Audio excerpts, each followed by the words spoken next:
Hi, my name is Megan Perryman, and I have an oddly calming voice.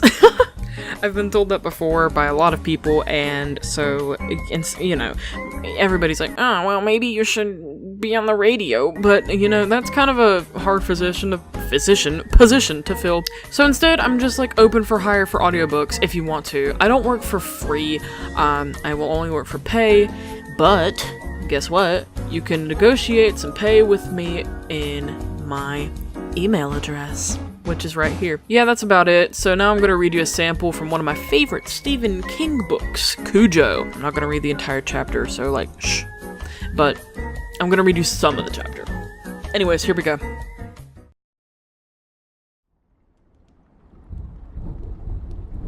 Once upon a time, not so long ago, a monster came to the small town of Castle Rock, Maine. He killed a waitress named Alma Frechette in 1970, a woman named Pauline Toothaker, and a junior high school student named Cheryl Moody in 1971, a pretty girl named Carol Dunbarger in 1974, a teacher named Etta Ringgold in the fall of 1975, and finally, a grade schooler named Mary Kate Henderson in the early winter of that same year. He was not werewolf, vampire, ghoul, or unnameable creature from the enchanted forest or the snowy wastes. He was only a cop, named Frank Dodd, with mental and sexual issues.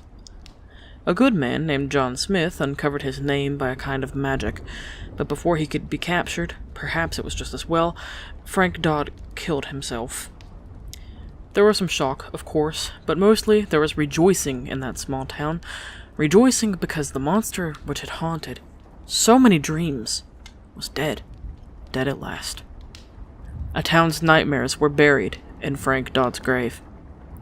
Yet, even in this enlightened age, when so many parents are aware of the psychological damage they may do to their children, surely there was one parent somewhere in Castle Rock, perhaps one grandmother, who quieted the kids by telling them that Frank Dodd would get them if they didn't watch out, if they weren't good.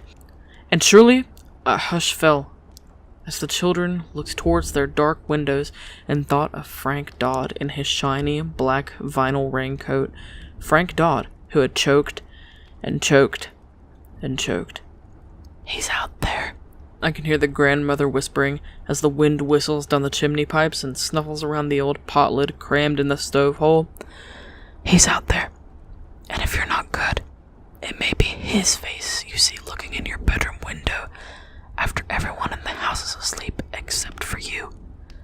It may be his smiling face you see peeking out at you from the closet in the middle of the night, the stop sign he held up when he crossed the little children in one hand, the razor he used to kill himself in the other.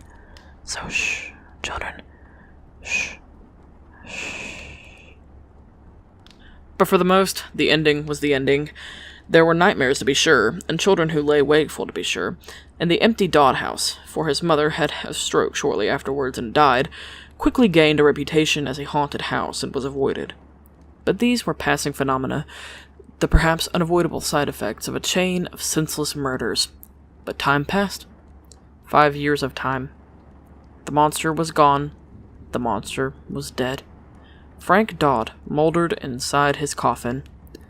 Except that the monster never dies. Werewolf, vampire, ghoul, unnameable creature from the wastes, the monster never dies. It came to Castle Rock again in the summer of 1980.